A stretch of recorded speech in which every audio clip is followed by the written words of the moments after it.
Ooh, the main draw of why you'd want to pick one of these boards up is the finish on the weight is really pretty. We're doing the TB8, 8, I guess it's called the TB8 TKL, or we'll just call it the TB8. This is from Enland Keys. Enland Keys has been completely, let's be completely honest, right?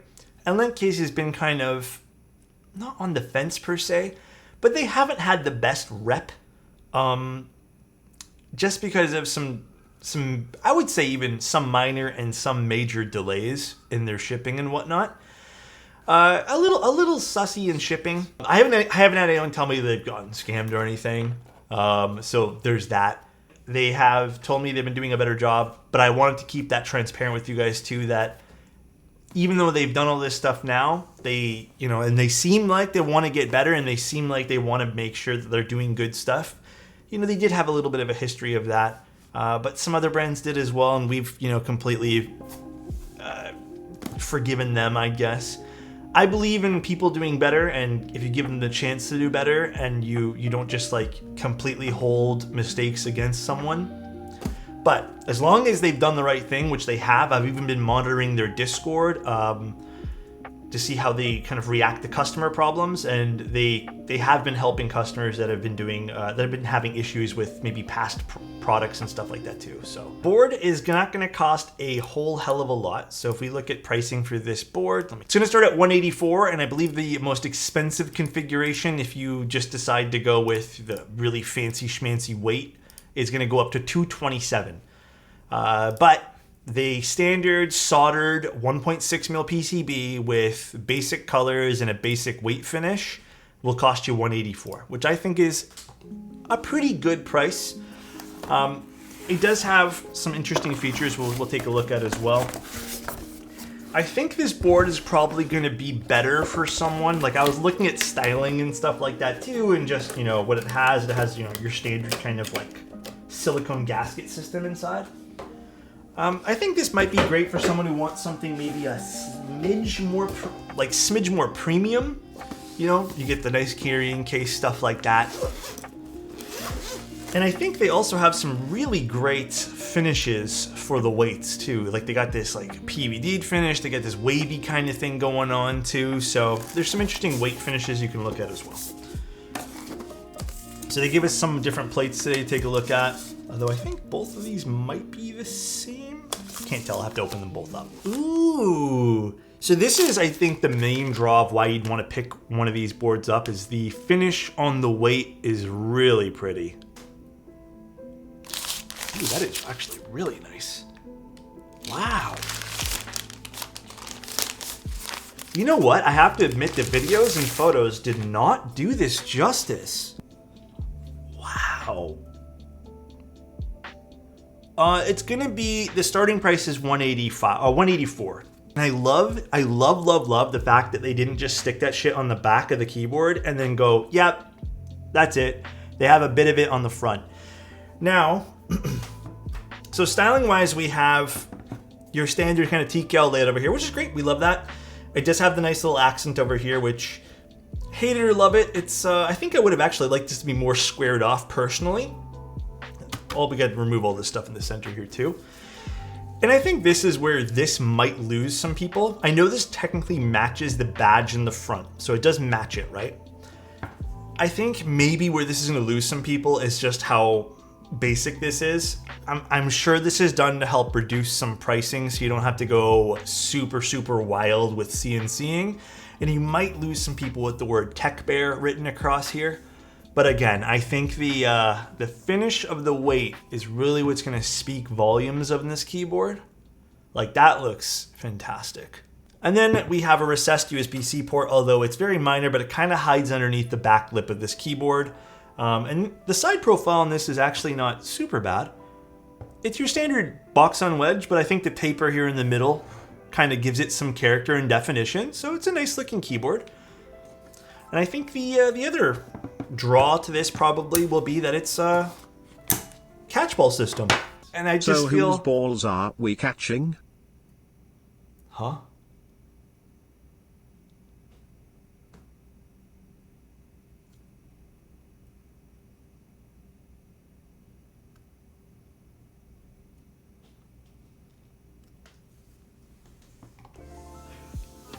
Where was I?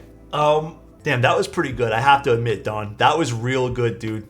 So we had the brass inside here, so it has like a separate little brass insert on in the middle over here. And if you want, this does have a wireless mode as well, but the wireless PCB costs an additional, starts at an additional $23 for the wireless. So you can go wireless with this board. So it has a bit of everything. Now the internals are, you know, and this would have been really nice for this as well. This little bear on the internal over here, let me switch back. This little bear here, they should have put this on the back somewhere and a little smaller instead of the word Tech Bear. But again, very pretty weight system, and I think the overall keyboard itself makes a lot of sense. Some nice other features I noticed that I'll point out to you guys as well. It does have silicone on the sides over here, which are gonna help with that, in a way, a force break, as well as these silicone, I don't know what to call these exactly. These silicone little nipples, I guess, whatever you want to call it. These silicone bumps, again, bump-ons, whatever you want to call it. Yeah, it's very good. I think it works well. We've been seeing a lot of this stuff lately from many different boards, so it's been nice to see. And we have a hot swap PCB here with very minimal things we can change up, but I mean, it is a Win keyless build, so I wouldn't expect too much out of this. All right, let's flip this over, and I want to see if this actually has batteries in it. I'm not sure if this particular unit does. Okay, no batteries in my unit, but I wonder if that would be a separate purchase. Let me double check the information. Let's put this back here. I love the fact that this is a catch-ball system. Like, I absolutely love it. I think that is a pretty key feature for me looking at this keyboard. So it's a little tight around the stabilizer housing. So we got to be careful with that a little bit. With that being said, because it's a smidge more tight around the stabilizer housing, I think I would be pretty safe to assume that if you're using Stabies or something for this, or TX stabs, this might cause a little bit of binding. So definitely be careful in that case. But yeah, I did get some moon switches prepped. These did come pre-lubed. However, I did go through all of them and I kind of just recoated them today. I've had them for a little while and I wasn't too sure if like they needed to be opened up. I would say for the most part, 95% of these were pretty decent, and I just moved around the lube. But yeah, pretty nice. I like the sound profile of these a lot, so I ended up wanting to use them today. All right, what do we try first? I think we try gasket strips first. I think that's the one we try. Okay, this keyboard lost one other small point for ribbon cables, but you know what? It's not that I despise ribbon cables at all. I think they're just annoying to use.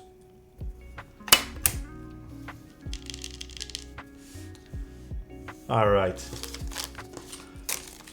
We'll try all the mounting styles just so you guys know. I still really like this finish on the back of this. I wonder if this will scratch easily though. I don't think it will, but this is really pretty. What a pretty finish this is. I've never seen anything quite like this, and I think they nailed it right away. Like, let me actually show you guys a close up, because I think the texture kind of really makes the keyboard here. Look at that.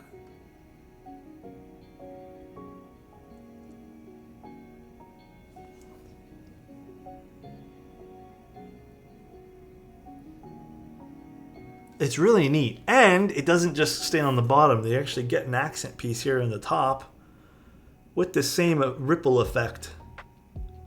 Really cool. That's pretty nice, not gonna lie.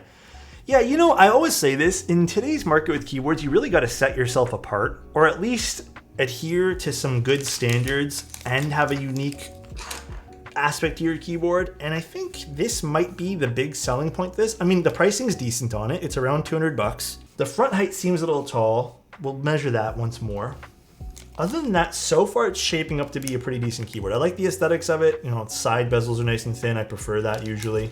Well, the market is definitely getting saturated, and I'm glad we're not just doing the same old crap like rehashed 1,000 times. Like, I feel like that was a big thing that just kept happening for a while. But I am glad we're kind of away from that. All right, The one thing I'm a bit concerned is this didn't have a gigantic weight in it.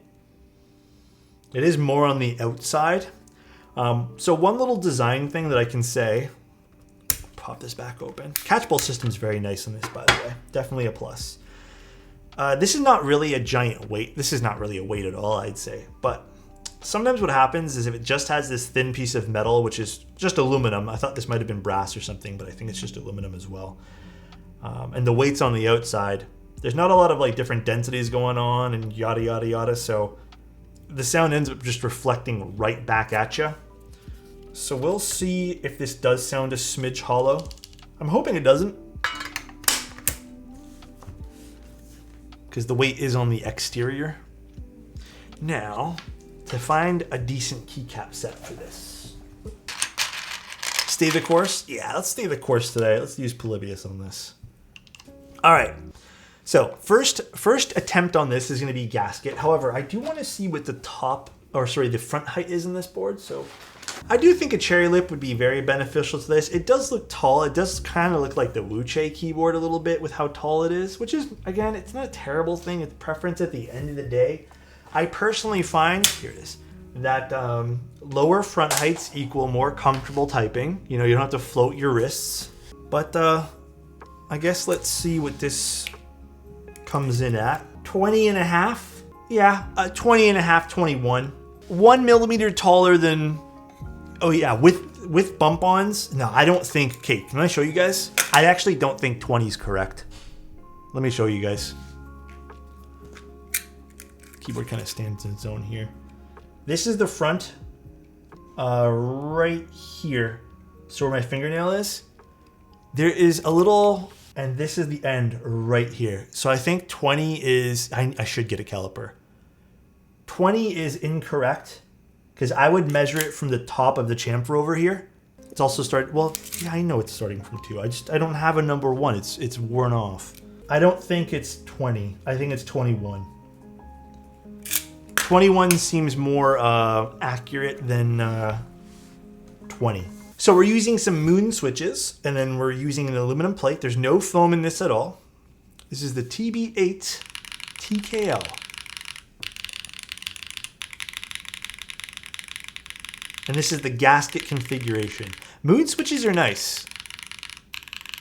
I've used them a whole bunch, just so you guys know. They are typically a little bit on the deeper side of things.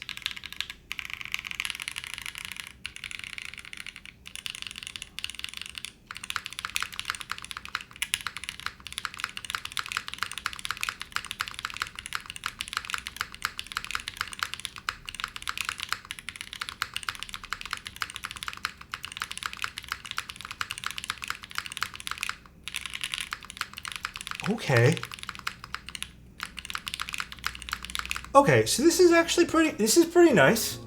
I'm definitely picking up a smidge of metallic feedback.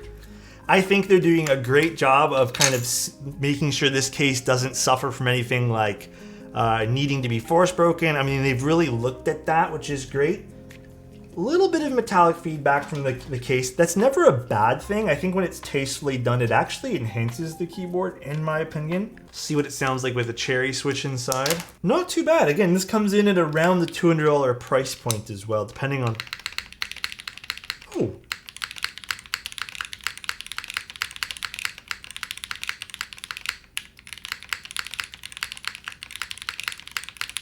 All right, so it sounds good both. It sounds good with either one, right? I don't think there's a preference I have in which one I like here. I think both of them kind of add its own unique spin on the keyboard. Let's try the bean gaskets next. It is easy to build and put together. Obviously, we have these catchball systems here, and then we also have some excellent ways to kind of diffuse some of the bottom case and the top case from kind of resonating by having these kind of little beans over here, the silicone beans and these silicone edges. So that's really good too.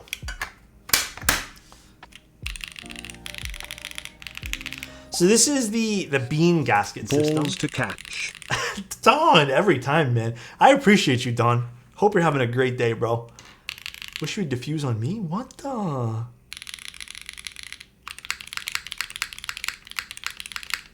Does this sound a little...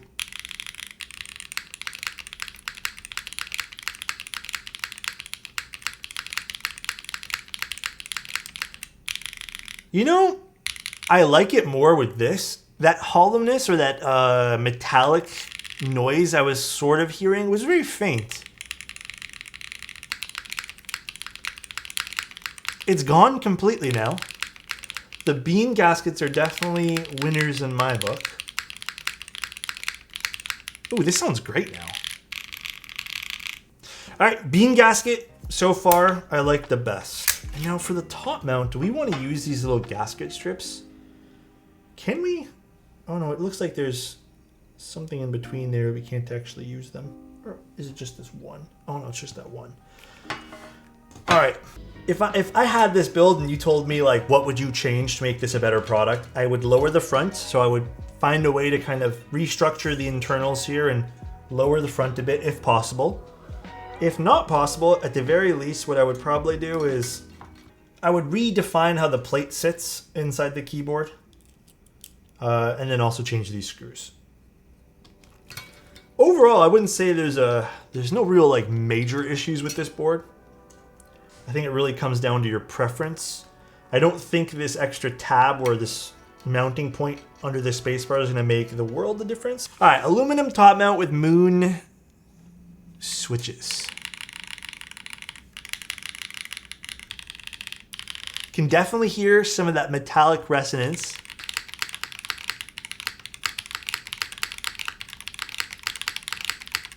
I think it's okay in top mount.